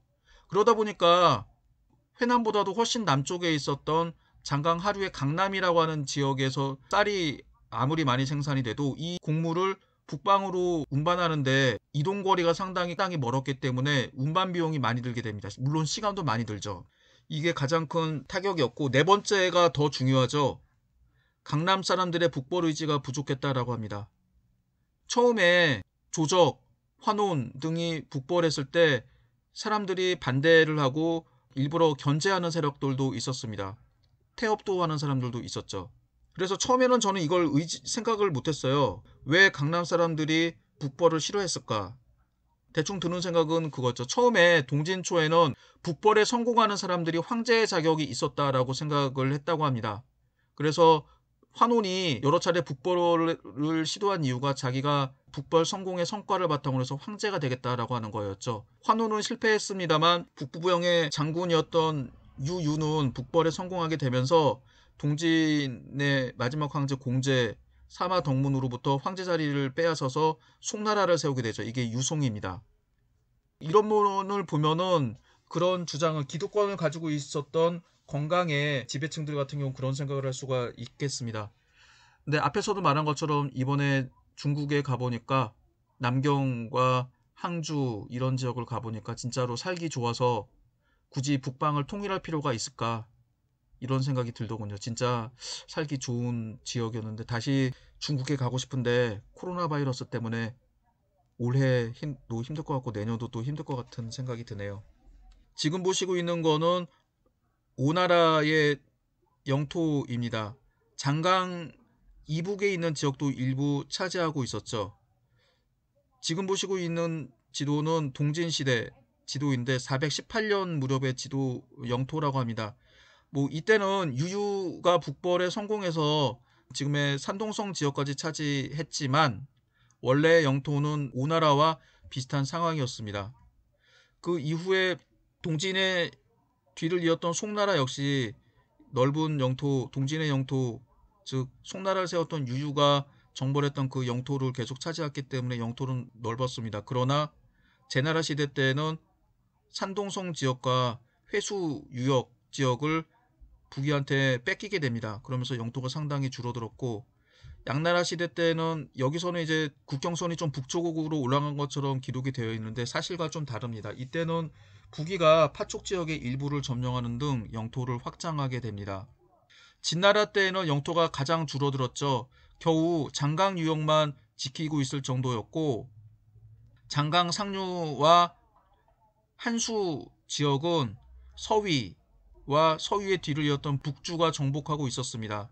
장강은 북방에서 남쪽으로, 즉 강을 건널 때에 천엄의 요새가 되는데, 이 장강을 공유하고 있으면은 요새가 아니라 교통로가 됩니다. 즉 파촉에서 장강 상류에서 배를 타고 하류 중하류 지역으로 오게 되면은 이를 막기가 쉽지는 않았던 거죠. 그래서 진나라는 이미 건국했을 때부터 멸망이 예견이 되었습니다. 그러다가 결국 589년 수나라에 멸망하면서 동진남조가 완전히 망하게 됩니다.